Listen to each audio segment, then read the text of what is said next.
Believe it or not, spring is not far away. As a matter of fact, it's only 24 days. And Carol already has a list of projects that she wants me to tackle when the weather finally starts to warm up again. Yeah, but Jimmy, do you know which jobs you can handle on your own and which ones you need to call in some professional help for?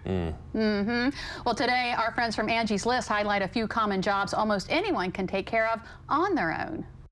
When deciding whether you should do a project yourself, you really need to think about three things. Do you have the time? Do you have the resources? And do you have the proper tools to do the project right? A clogged dryer vent is a fire hazard. Cleaning it should be an annual activity.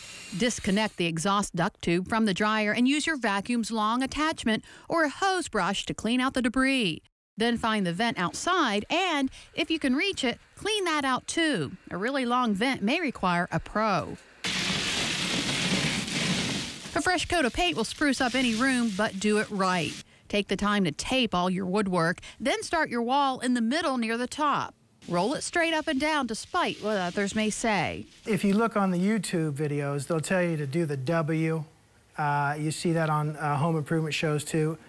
I don't know anybody in our business that does the W. And don't skimp on materials. Use high-quality paint and brushes. It's very typical for most paints to have the built-in primer now. It will help to adhere better to the surface, and it also helps to cover in 2 coats and give you the true color. And if you've discovered a small mold problem in your house, take care of that quickly. If you have a small mold issue, meaning less than 10 square feet, you could probably tackle that yourself with water and a detergent solution. But the key to tackling that project is making sure that you find the source of the moisture, otherwise it's going to come right back. And Angie says to wear protective gear like gloves, goggles, and even a respirator when cleaning mold yourself. If it's a larger area and you end up hiring a pro, you should follow up with an independent inspection company to verify that the mold has been removed. Good advice. Now, maybe you're thinking about doing some DIY projects around your new home. Well, if you bought that home last year, then you helped contribute to a very good year for the real estate market. Yes, you did. Experts say 2015 was the best year for home sales in nearly a decade. The National Association of Realtors says purchases of previously owned homes jumped 14.7% in December alone, in part because of warmer weather and strong job growth.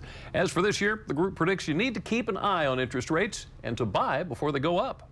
Now, if you're looking for the right home to buy, there are a couple of things you'll probably consider. Things like the number of bedrooms, the condition of the house, and of course the community that it's in. And there's a new community being built in Newcastle County that's bringing back an idea that hasn't been done in a while.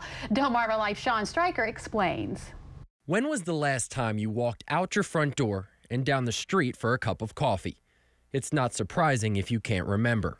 Walkable communities are few and far between. Great places were walkable communities where you could walk down the street and get a cup of coffee, or walk your kids to school, let your kids roam free and be able to enjoy nature and have access to nature. It's a concept that Chris Grunder feels people are eager to get back. I think people are longing for the ability to connect with their neighbors and have that sense of community, and where neighbors are looking out for one another. And it's not just a place where they sleep at night. They can be actively involved in, with their friends and families in community gathering places, whether that's a park or a town center.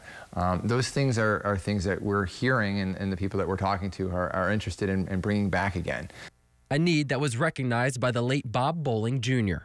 He was the one who bought this land back in the mid-'80s. He also was the visionary behind this walkable community. And I just got to believe that he's looking down. He'd be proud of what we've accomplished so far. That accomplishment, founding the town of Whitehall, an approved new walkable community, a task that Brian DiSabatino says took years to plan. They've spent the last few decades studying and emulating places not only from around the country, from the better parts of the Delmarva Peninsula, the eastern shore of Maryland, and the state of Delaware. What they came up with was a town that will eventually have restaurants, shops, and parks, all within a quick walk or bike ride from your front door. One interesting statistic is that by making people closer to employment, making people closer to recreation, making people closer to retail, making people closer to nature, and parking that car, that when Whitehall is all done, we're going to be able to reduce vehicular traffic off the roads by 20 million miles every year. We think that's pretty significant. This concept is one that Brian says is appealing to all demographics. I think the one demographic that we're going to nail is the fun demographic. There's no question of that folks in the senior demographics are flocking to the state of Delaware. The state of Delaware has voted the #1 place to retire.